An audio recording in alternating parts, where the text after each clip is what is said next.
Welcome back to Better Together, real talk for people building real businesses. I'm your host, Kelly Sunsvold. And I'm Sean Sunsvold. And each week we cut through the noise with honest stories from entrepreneurs who faced challenges, found resilience, and discovered growth in the most unexpected places. Because business isn't built alone, it's built better together. Today's guest is the definition of resilience and reinvention. Tarra Stubbins, CEO of Take It Easy Group, is recovering roadie turned rockstar level ops expert, bringing her backstage experience managing celebrities into the world of business strategy for creative founders and high growth teams. Tour buses to boardrooms. Tarra knows what it takes to keep things running smoothly when the spotlight's on and when it's not. This conversation's packed with insights on discipline, delegation, and designing business that truly works behind your scenes. So let's get into it. Tarra, thank you so much for being on the Better Together podcast. Thanks so much for having me. I'm really excited to have this conversation. We are too. Your intro call was so intriguing. It was something that we were talking about that evening even. So let's start off. Tell us a little bit about your business and your backstory. Sure. So that's a bit of a loaded question. I don't know how far deep you want me to get into my backstory, but a little bit about Take It Easy Group. We are a team of executive assistants, operation managers, and chief of staff that specialize in helping creative founders, celebrity brands, and high growth teams. What I like to say really is we really like to help accidental CEOs because I was one of them. And I know that when we're building something and we kind of fall backwards into a business idea that seems to take off, we need all that extra help we can get. And it's really hard to find the right people to help you along your journey. Really, really good. Yeah, no, that's great. Would love to hear a little bit of a background story, like what you did before Take It Easy Group. Sure. That led you into Take It Easy Group.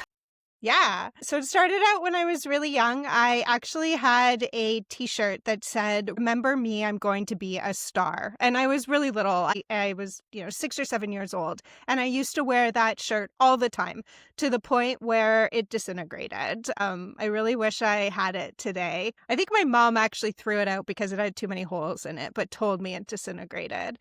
The problem was in my young, undeveloped mind, I always thought that being a star was being a rock star. So singing, dancing, playing a musical instrument, being up on the stage in front of millions of people. And the real problem was I had and still have very little musical talent. When I play a musical instrument, it sounds like a dying animal.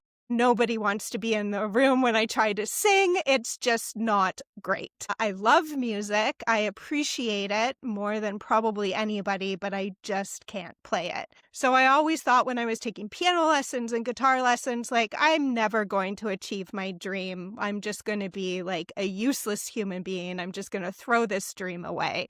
But for some reason, I didn't throw away the entire dream. I held on to a little tiny portion of it. And I would forget about it as I was growing up. I didn't think every day, oh yeah, I wanted to be a rock star one day. Right. But sometimes when those like pivotal moments in life come up where you have to decide, am I going this way or am I going this way?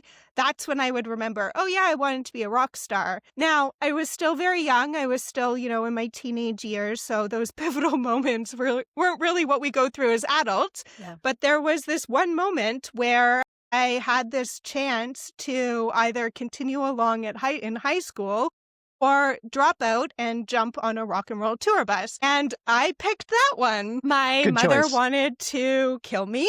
It was back in the days before cell phones, and it wasn't even a rock and roll tour bus. It was a van. A dirty van going across Canada with a very unknown band that no one has heard of and no one has still heard of to this day. Playing like bars and clubs that I couldn't even get into because I was 16 years old. But I did it and I loved every minute of it.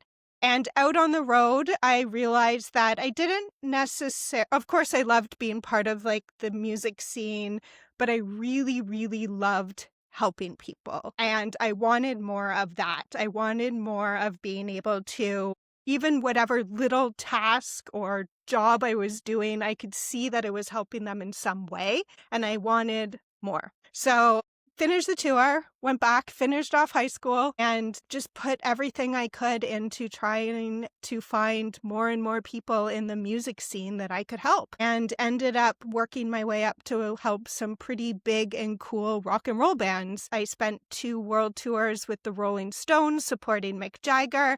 I've helped Kiss and Nickelback and Lady Gaga, Kenny Rogers, a whole bunch of people. Was really, really, really fortunate. But the thing Good. that kept me going was I really wanted to help them, and that's really all I wanted to do. Yeah. That's so awesome. Like, just thinking about it, like you were talking about the whole idea of like wanting to be a rock star and realizing that they need this help. When did you start realizing that sometimes these big rock stars need a rock star behind them to really make things work? Yeah, it was even, in that first, like, in the dirty van that I was in, picking up their dirty underwear off the floor or or mopping the beer stained, stages and getting coffee so they could actually wake up in the morning. I, for some reason, gravitated towards like, this isn't a very glamorous job. I don't necessarily like doing this, but I can see that I can put a little bit of a smile on their face, or that the coffee is actually helping them get to the stage, or that the stage is clean when we leave, so they'll be asked back maybe. And I just wanted more of that. And that is really what helped me keep going. I never really kind of thought, oh yeah, like I'm the rock star behind the rock stars. That never really sunk in. I just wanted to make sure that I was able to keep them moving on to the next city. And I always say that I truly believe that I've been put on this planet to help others succeed. And that's what really drives me on a day-to-day basis, whether I'm helping rock stars or new creative founders or an entire team that has a big project that they need to launch. It's like, what is your dream and how can I help you achieve it? Yeah, yeah. I definitely got that from our very first conversation, is that your heart is really to help people, whether it's, Lady Gaga or just your average Joe Schmo in a business. You really are their cheerleader behind and help them get to the next level. So shifting a little bit, your break off from touring, doing your world tours with Kiss and all the other really awesome bands, which I would love to see pics at some point. So I hope we keep talking sometime. But my point being, tell us about the shift where you started your own company. Yeah. So that was my big aha moment. Out on the road, I got asked a number of very crazy requests that a lot of them I can't talk about, but a lot of them I do talk about. And this one particular request, it was, I'd been touring for about 10 years now, being on, actual rock and roll tour buses for 300 days a year. And this one particular artist had this wild request that every time he traveled and got to a new hotel, I had to help him unpack his suitcase, which wasn't wild. We had to do that all the time. But when his toothbrush came out of the suitcase, he wanted it to be sanitized in the hotel dishwasher. I don't Okay. know. I get asked all the time why. I have no idea. I learned very early on in my career, you never ask rock stars why. They do crazy stuff. You just don't want to be part of it. Plead the fifth. Yes. And then also people ask me, like, did you actually do it? You didn't just run it under hot water or something? And I'm always like, yeah, I actually did do it. It never even crossed my mind not to do it. So a lot of hotels would know we were coming and they'd be like, oh yeah, here comes the crazy lady with the toothbrush again. And they would clear out their dishwasher and I would put the thing in the dishwasher and wait there. Or sometimes we would be in new hotels or hotels or cities we'd never stayed in before. And it was something really hard to plan ahead.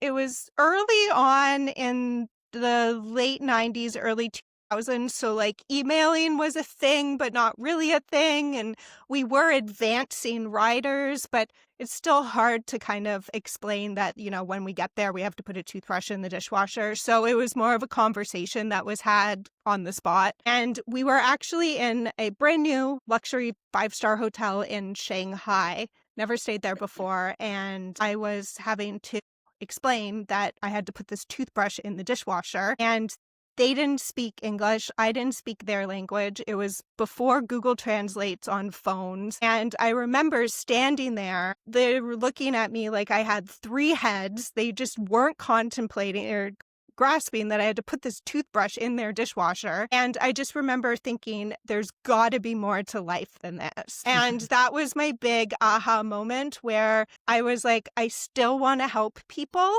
I just want to help more than one crazy rock star at a time.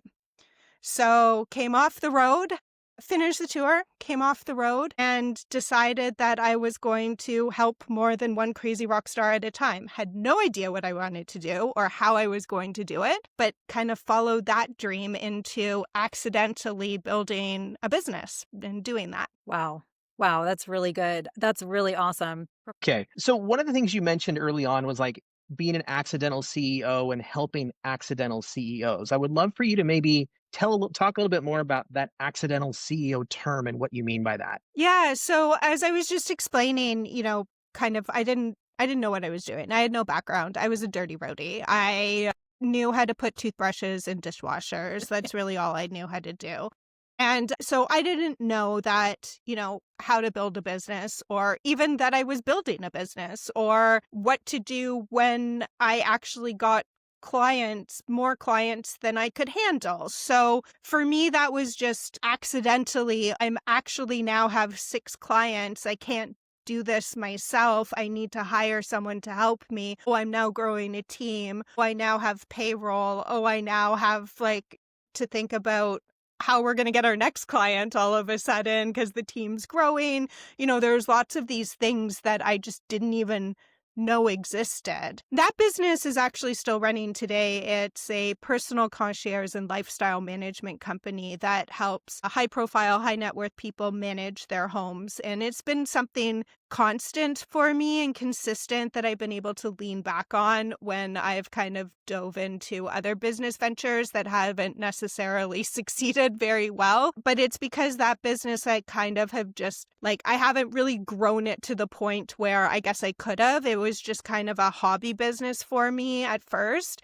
But when I really started growing and I guess an actual business was when I always craved a community of entrepreneurs. Because again, back then, early 2000s, there wasn't a lot of resources out there for entrepreneurs. The term entrepreneur wasn't even really a thing. If you were a business owner, you were like a real estate agent, a mortgage broker, or some weird consultant that I had no idea what you did. And so I was always like, there has to be other people out there building or creating. And I was always looking for that community so I could learn from them as well of what the hell am I doing? Mm-hmm. And when the first co-working space opened up in Toronto where I lived, I was so excited. I was the second person to join. I volunteered at the front desk. I just became a part of the community, and all of the founders and people there all became my really good friends.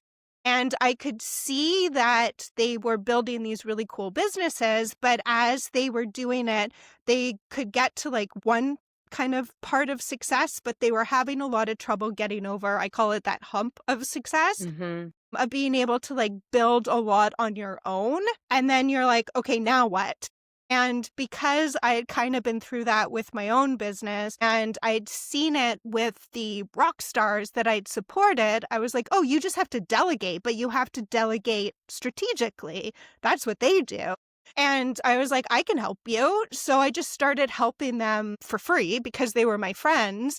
And then I kind of fell backwards into that business too. But that was one that I was really passionate about because I wanted to see these really cool ideas get over that kind of struggling point and really start succeeding. Mm-hmm. And that's where the executive assistant and op managers and chief of staff kind of came in to be able to help just the everyday person building these really cool businesses. I don't know if I actually answered your question, but I kind of got off on a tangent. No, it's all good. One of the things is I'm just kind of thinking about this is what was as you kind of got things going, what were some of the struggle points you encountered in growing your own business and having to kind of do that growth for yourself that you've watched other people do? Yeah. So as I was building the executive assistant arm of Take It Easy, we were building it really, really quickly. And the reason why is because I could see from all the successful people that I'd been around that they would set goals, numbers of, what they wanted to hit, how many tickets they wanted to sell, or how many, whatever it was, and records they wanted to sell. And they would focus really, really hard on that goal and they would hit it and they would be successful. So I was like, oh, all we have to do is set a number and hit it.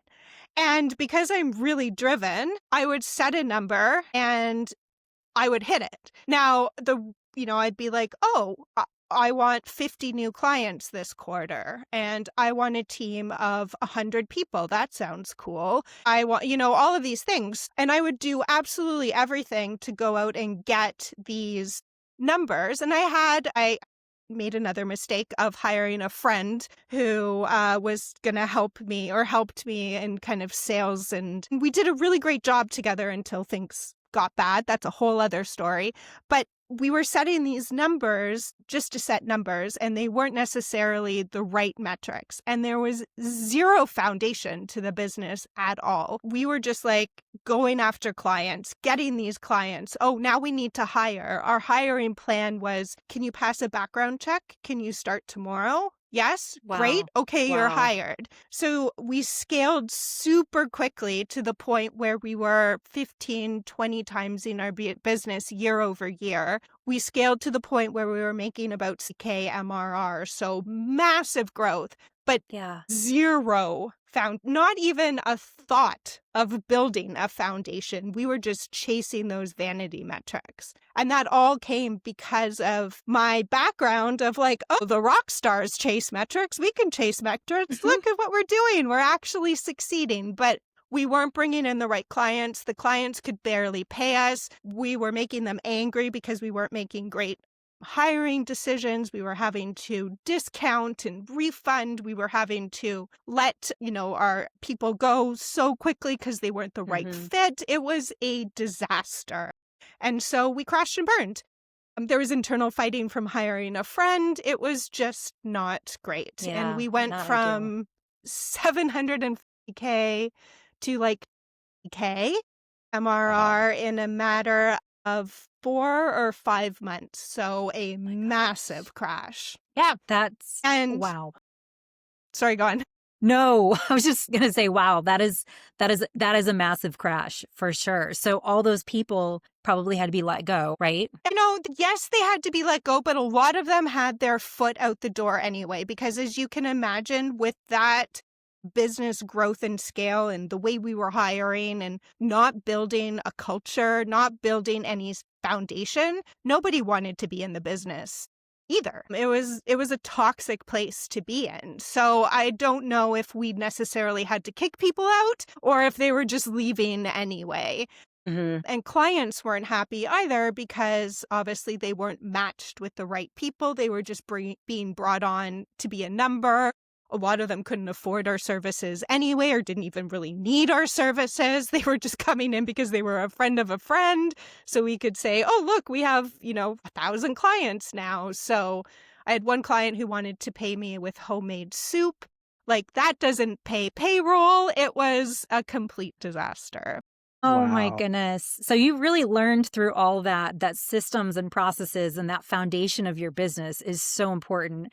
That, where you were successful with the bands that you were helping on the road, you had to kind of go through some of those lessons to learn how to create those foundational structure things of your business to be highly successful. And it sounds like you're doing it right now with Take It On, with the company that you're with right now. And so that, honestly, tell us a little bit about that. Yeah, so obviously the crash and burn was definitely my rock bottom. I was having to take out personal guaranteed loans to try and keep the business afloat at one point. When everything came crashing down, that was obviously still on me. So I was staring down personal bankruptcy. It was a really, really rough time. And at that point, I was passing a lot of blame because I could see that my other business was still fine. And I was like, well, it's all, my friend's fault, or it's all this person's fault or this client's fault because they never came into this other business. And it took me a while to really figure out that, like, if I'm going to grow anything, I can't pass blame. I have to figure out what I did wrong and, how I can fix it moving forward if I want to fix it in the first place. And that was something I actually had to figure out was, who am I? What do I want to do? Do I want to just, run away to the Bahamas or something and never talk to anybody again? That definitely crossed my mind. So I had to figure out, like, is this a path I still want to be on? And I kept coming back to, I still really believe that what we were building is really cool and can help really cool businesses. Yeah. And we just need that, like, system and foundation to be able to do it. And I talked to one of my mentors who is an extremely successful business person, very, very well known. So grateful that he is in my circle. And he told me when I was, bitching and complaining that I had all these problems, he's like, I can't seem to get ahead. And he's Mhm. like, Tara, all you have to do is stack a win. I was like, how am I going to stack a win? I'm like, people are knocking on my door wanting to take my house away from me. I have, like, all of these these lawyers coming after me from former employees that are angry and clients. And I'm like, how am I going to stack a win? And he's like, figure it out, stack a win. Wow. And as soon as I started to even, like, think about, okay, well, I got up today, my coffee is hot, my cats are healthy, like, just these small things and just realizing that, like, I still had this goal that I wanted to help people. And I was just having to kind of put one foot in front of the other, and stacking wins was able to help me create that motivation Good. Yeah. and momentum.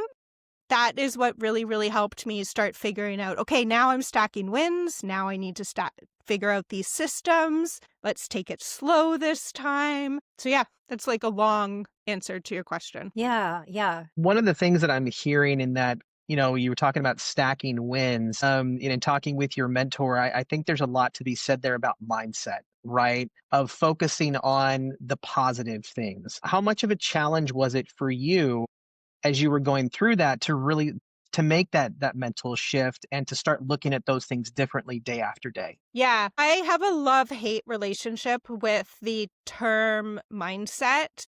I feel like it's thrown around a lot, especially these days, of like, you just have to have a better mindset to win, or you have to change your mindset, which is, yes, very true, but it's easier said than done. And it also has to be intentional. So for a long time, I was trying to stack wins by writing down every day 3 things that I was grateful for. But nothing was ever happening because I was just doing it to do it and check it off the list, and, like, moving on to continuing to feel really, really sorry for myself. Mm-hmm. And it was a really tough time. There was days where it was really hard to brush my teeth in the morning, to feed my cats, to be present for my family. It was hard to continue and have those times.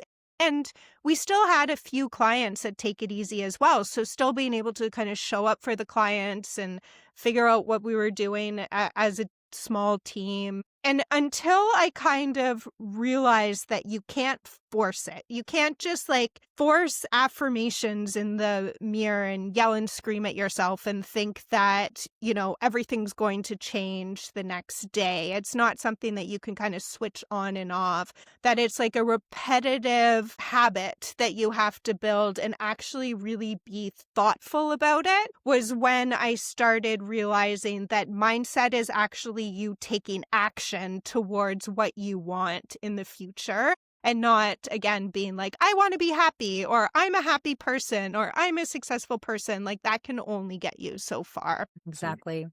Yeah, thanks for sharing all that. So, kind of wrapping this up, who or what, this is a question we ask all our guests, who or what has helped you feel better together in your journey? Yeah, well, that's a lot of things. So definitely, I'm a huge believer in you are only as strong as your network, and you are only as successful as your network.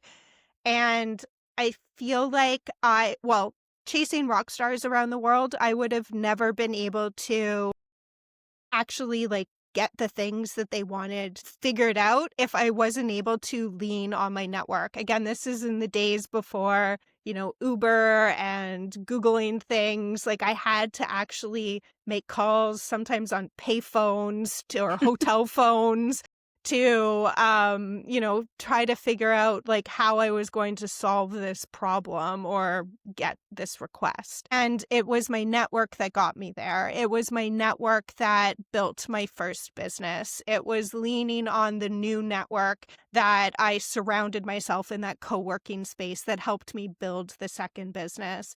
It was my network, my mentor that I'm really grateful to be in my network that helped me get out of those really, really hard times. So you are only as good as your network. Lean on your network, but don't abuse your network. I really like Awesome. that. I think I might add that to my little cap of good ideas. But yeah, you're only as good as your network.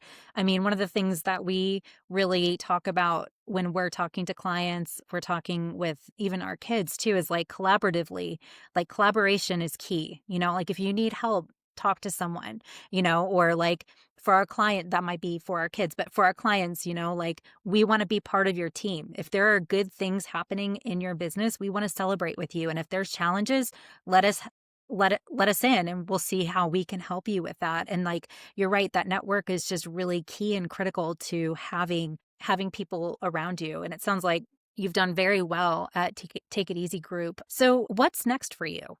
Like, can you tell a little bit more about your business, how maybe people listening can get in contact with you and services that you offer?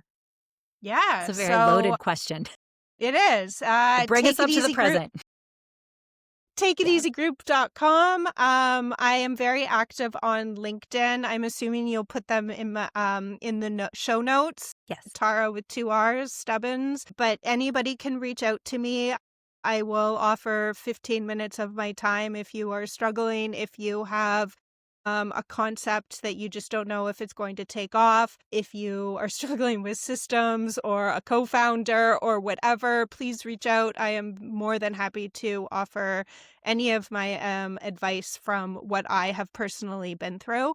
And my goal for Take It Easy is to build it up again to the company that it was before, however, with a foundation and a sustainable operating system so we can actually grow it long term. And I really want to be known as the place where creative founders go for their operations and strategy and administration services. Yeah. Yeah. Well, that's such a huge help. Being a creative myself, attention to details can be challenging sometimes. Yeah. So I have people around me that can catch those little issues and the little problems that come up. Yeah, Sure. and it's also about like what can you bring as the biggest ROI? Like if you are not a creative founder, you don't want to be out there doing all the creative stuff because that you'll struggle with it. If you're a creative founder, you want to be doing the creative stuff. You don't want to be doing the spreadsheets and the finances and the business operations because you're going to struggle with it. So what brings you the biggest ROI and how can you build your own business or brand the most sustainable way? Exactly. Building strong, sustainable systems and foundation for your business, for sure. Yeah. If there was one really good piece of advice to pass along to creative founders who might be struggling to figure some things out, what is one piece of advice you would pass along to them? Don't be scared to delegate. I know a lot of founders, especially creative founders, will hold on to everything until the very last minute because it's their vision, it's their baby, it's no one else can create this as well as I can. And that is so true. No one else can, but people can help you with so many other things so you can continue creating that. One thing that celebrities, rock stars, all the super successful people that I support do without even thinking is they delegate. absolutely everything. And I do know that they have lots of money and it's easy for them to delegate everything. If you're just starting out, there are ways that you can offload things. You can barter your services. You can trade Mhm. them maybe with a neighbor who can help you. You don't have to necessarily trade services like business services. You could get somebody to help you, with your personal life a little bit so you can concentrate more on your business. There's lots of different ways that you can actually delegate out some of your time. And as you're doing that, you can really understand if you want to make and if you're willing to make an investment in what you're building. And if you are, then you can start paying for actual real help. And being able to make that leap into I'm ready to invest in this is something really huge. I think that's really, really intelligent what you just said of, being able to ask others for help and trade services. And I think a lot of business owners forget that that's something they can do, right? Because we're so focused on the dollar side of it that, you know, just that time you're giving to somebody else, they don't sometimes it takes a little bit to realize how much that's going to free up for you personally and how much it's going to help you move forward. So I'd love that advice. It also builds your network too, so they can Yeah. help you. If you're helping someone, you can help them as well, or they can help Yeah. you. Exactly. No, it's that network is key. We learned long ago, and I'm sure you have this philosophy too, don't burn bridges. I mean, just don't. You don't know who they're connected to. It's all part of your network. Just try as hard as you can. Sometimes obviously that happens, but try to avoid it as much as possible for sure. Well, Tarra, it was great having you on the Better Together podcast, and I wish you all the best of luck in Take It Easy, in the Take It Easy group, and everything that you have planned going forward. It just sounds like your business is you're gonna get there. You've been there once already, and like if you haven't already, you're going to blow past that number and excel and go way past. And so I'm just excited to see where you are in 5-10 years even. So Thank you. I really appreciate it. Fingers crossed. yes, yes. All right. If you want to get in touch with Tarra and schedule that 15-minute discovery call with her, we'll link that in the show notes down below. And you can get in touch with her. And she's just a great person. So thank you.